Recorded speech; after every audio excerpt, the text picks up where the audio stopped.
Hi అండి. నమస్తే. ఈ వీడియోలో అక్షాంశాలు, రేఖాంశాలు తెలుసుకుందాం. ఖండాలు, మహాసముద్రాల గురించి తెలుసుకొని మిగతా విషయాలు మనం ఈరోజు తెలుసుకుందాం. ఖండాలు మనకు 7 ఉంటాయి. ఆసియా, ఆఫ్రికా, యూరప్, ఉత్తర అమెరికా, దక్షిణ అమెరికా, ఆస్ట్రేలియా, అంటార్క్టికా. మహాసముద్రాలు వచ్చేసి మనకి ఐదు ఐదు మహాసముద్రాలు ఉంటాయి. Pacific, Hindu, Arctic, Antarctica, Atlantic మహాసముద్రాలు. పసిఫిక్ మహాసముద్రం అనేది అతిపెద్ద మహాసముద్రము. దీనికి మాజిలాన్ అనే వ్యక్తి నామకరణం చేయడం జరిగింది. మొత్తం 5 మహాసముద్రాలు. మాజిలాన్ దీనికి నామకరణం చేశారు.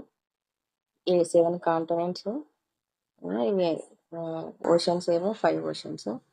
ఇవి గుర్తుంచుకోవాలండి, కంపల్సరీ గుర్తుపెట్టుకోండి అందరూ. నెక్స్ట్ లెసన్లోకి వెళ్తే, అక్షం ధృవాలు అనేవి భూమికి 2 వైపులా ఉండే 2 చుక్కలు ధృవాలకు. మన మిస్టేక్ అయింది, ధృవాలకు. భూమి మధ్యలో ఒక రేఖను గీసినట్లయితే దాన్ని అక్షం అంటారు. గ్లోబు మీద రేఖలే అక్షాంశాలు, రేఖాంశాలు.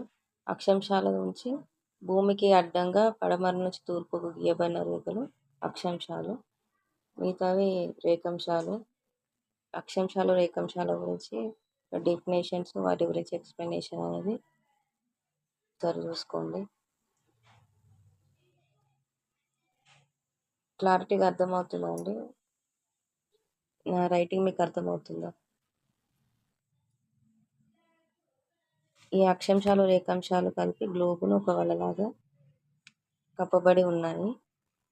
భూమికి 4 అర్ధగోళాలు. అర్థం అంటే మనం ఎక్స్ప్లెనేషన్ చేసుకోవడానికి వీలుగా 4 అర్ధగోళాలు అవి. ఉత్తర, దక్షిణ, తూర్పు, పశ్చిమ అర్ధగోళాలు. థ్యాంక్ యూ అండి వీడియో చూసినందుకు. లైక్ చేసి సబ్స్క్రైబ్ చేసుకోండి.